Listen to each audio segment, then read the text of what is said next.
Welcome to the Stop Over Drinking and Start Living podcast, where high-achieving, goal-oriented rebel women come to learn how to live a vibrant and fulfilling life without requiring alcohol to get through it. No labels, no judgments, no saying you'll never drink again. Just real proven methods to help you stop rebelling against yourself with alcohol so you can drink less and do more. I'm your host, Angela Mascenik. Let's dig in.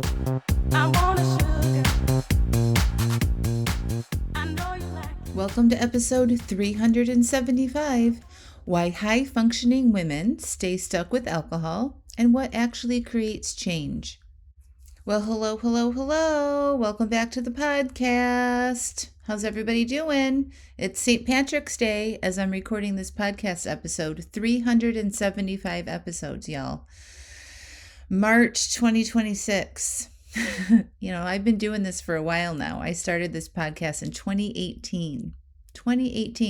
When I say it, it's like, oh yeah, it was 2018. It doesn't seem like that long ago, but that was 8 years ago. 8 years. Isn't that wild? How can we be 8 years from then? And I still have content to cover with you about stopping over drinking. It's wild. So today I want to talk about this, most of you, which are high functioning. You are, have maybe tried working on cutting back. Maybe you're just finding my podcast today, this week.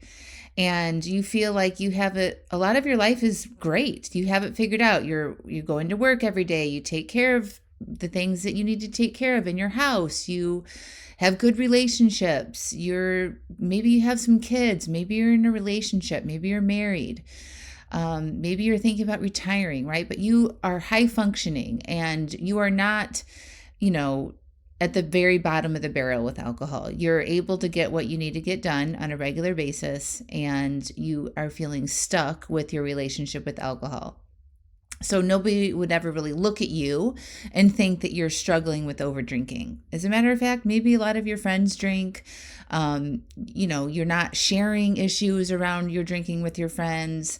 They probably don't even think about your drinking. Right? You're the one that's thinking about your drinking a lot, right? But you have the same conversation with yourself for a long time. You're going to cut back and I'll start again on Monday and I'll be better after this vacation, or I just need a reset, right? And I want to discuss with you that, some of the things that maybe you've tried on your own, and you keep coming back to the same place with alcohol, doesn't mean that there's something wrong with you or that you lack willpower or the rules don't work for you. It's not really, those things aren't the problem, right? So I sent an email out the other day about our feelings, and we use alcohol to feel. We want to feel more of something. So think about the end of the day when you reach for a glass of wine to take the edge off or to feel relaxed, right? That's using alcohol as a tool to feel, right? You want to feel relaxed. Or if you're thinking about going out in a social situation, you're using alcohol to feel what? Connection, more fun, more liveliness, more energetic, more interesting. Right? I used to use alcohol, especially when I was younger, to feel more wild and free. I felt like if I drank, that would turn that sort of wild energy on for me. And I would be more attractive to the opposite sex, et cetera, right? So we're using alcohol to fill in the blank for you. And usually, if you've been using alcohol to feel for a long time, you're using it now to feel a range of feelings. So maybe you want to feel more relaxed. You want to feel less bored. You want to feel more celebratory when you're going out with friends, right? Maybe it's just sunny outside and you want to feel more happy about that. So you want to go grab a glass of rosé just because the weather has shifted. Listen, I've been there. I know, right? So it's not just one or two feelings. It's all of them, good times and bad. And when your brain learns to seek out alcohol when you have these certain feelings, your brain doesn't have to work very hard to achieve that emotional state that you're looking for. Okay? And when you train your brain to need alcohol or something from outside of yourself, a lot of people do this with food. We do it with scrolling, technology, shopping, escaping. A lot of people do it by planning trips, but we here do it with alcohol. But when you train your brain to need alcohol to feel something, your brain likes that. Makes sense because our brains are programmed to seek pleasure, avoid pain, and save energy. So once your brain knows it doesn't have to work hard to feel relaxed at the end of the day, it's going to be like, ooh, you should just go have a glass of wine, take the edge off. Ooh, a glass of wine would be great right now. It's been a long day, right? So if you think about not drinking to feel relaxed at the end of the day, that takes a little bit more effort, right? So you're probably going to have to intentionally try to relax. You might have to go wash your face, slip into more comfortable clothes, lay down for a few minutes, close your eyes, right? Think about meditating or whatever you need to do to relax. That is going to take a little bit more work, right? Instead of your brain just saying, ooh, go grab a glass of wine, instant relax, right? There's no work associated with that. There's no emotional toll. There's no effort. It's easy. And you get that instant pleasure, right? And it gets you out of the pain that you're in. Maybe you're stressed, maybe you're overwhelmed, maybe you're tired. So it makes sense that your brain chooses that easier way to get to that feeling by pouring that glass of wine instead of you efforting into relaxing at the end of the day. That's just one example, right? And so over time, your brain gets used to that. It's been trained to seek that quick hit of that feeling that you're after. And it'll keep prompting you to do that unless you learn other tactics, right? And it's not a discipline problem. It's not a willpower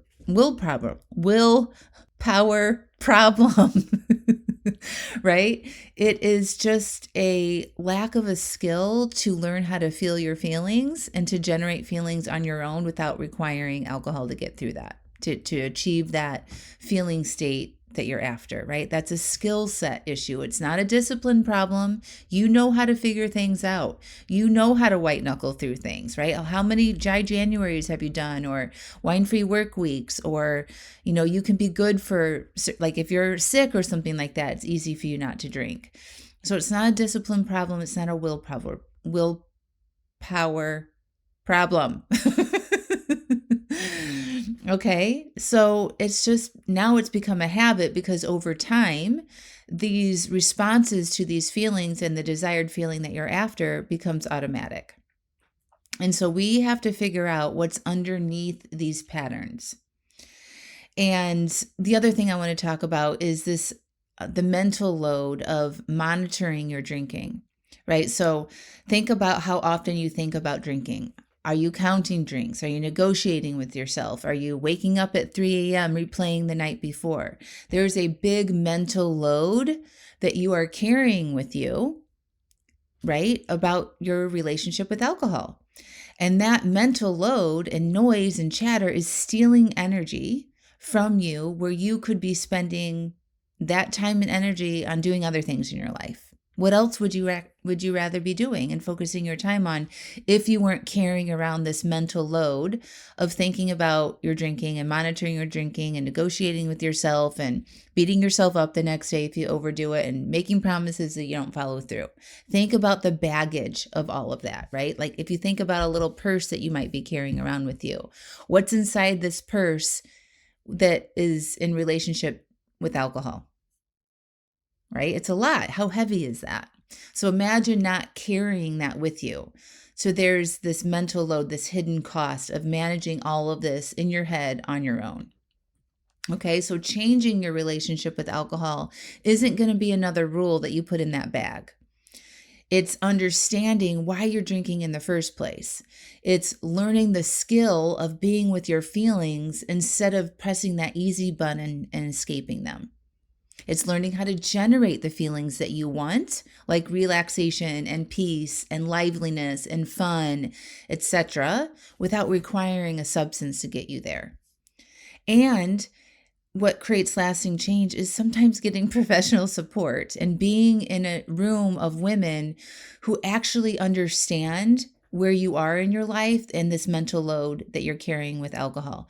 And it's not being around people that are sharing rock bottom stories. I hear time and again from people who have tried AA or other recovery programs that they just don't resonate with those people in the room. And there's nothing wrong with the people in the room. It's just that they're not usually the people that listen to this podcast, and usually the people that become my clients are not people at rock bottom. Okay. They have not caught their house on fire and lost custody of their children and lost their jobs. Okay. And have these, very terrible stories, right? They're high functioning women, just like you, just like I mentioned at the very beginning. You have your shit together. You have great things going on in your life. And this is the one thing that keeps coming back and circling around and around and around. You're not moving forward where you'd like to be. When you come into a room of women who are similar to you, who are still high functioning, who still have their shit together, right? Smart, capable, outgoing, social, that changes the dynamic of your learning, right? So you want to learn with people who are on this similar space and sort of timeline with alcohol and the relationship with alcohol that you are.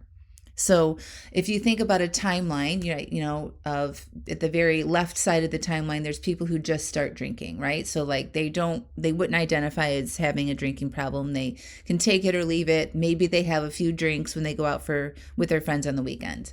Okay. Maybe total alcohol drink consumption per month is like 4 or 5 total. And then you have the other end of the timeline. So people who are at that rock bottom where they have lost a lot of important things in their lives. They can't function without drinking during the day. They've lost relationships. Maybe they can't work. Maybe there's relationship issues, okay? Maybe they've gotten a few DUIs or caused harm, right? That's at the very end of the timeline. And most of the people that I work with are in the middle. So they recognize that they're drinking too much. They've tried many things to cut back. They're still very high functioning. They go to work. They take care of their lives. People rely on them. They have good relationships. They're functional.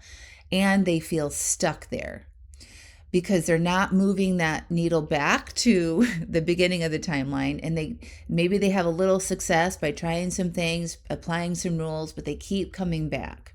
And they've been stuck here for a long time. And so that is the room that I create.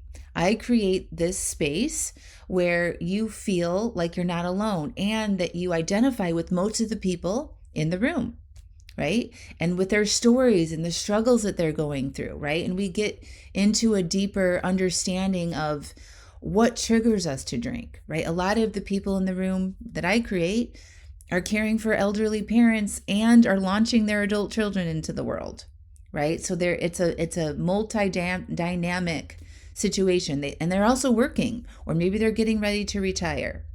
Maybe their kids have already left the house and maybe their adult kids are struggling with something. Maybe their adult kids are also struggling with their own addictions.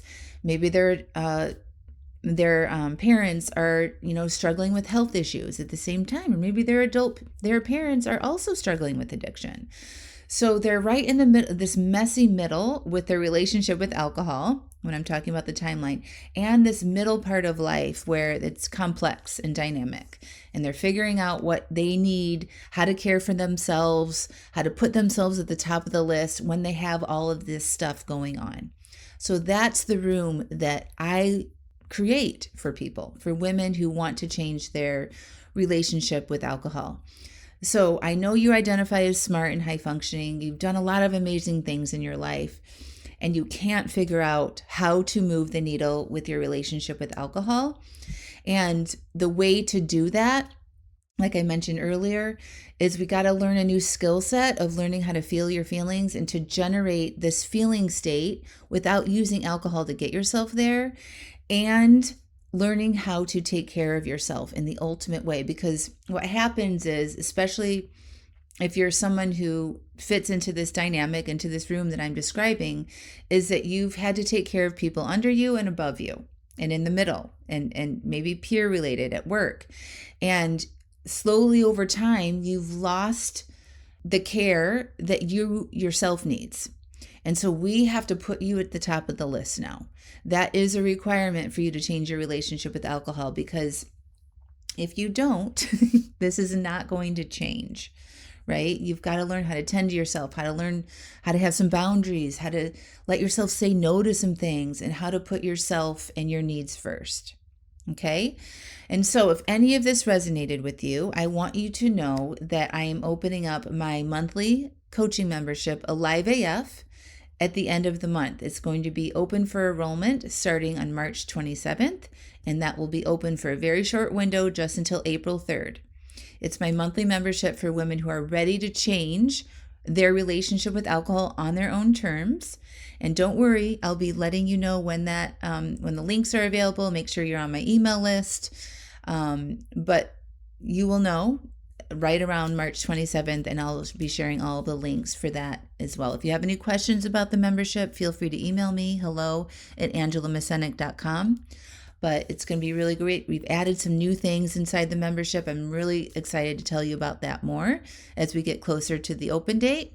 But you don't have to have this figured out. You probably don't have it all figured out yet. And there's nothing wrong with you. And it's not because you're lacking something. It's just that you have to be willing to try something different. Less rules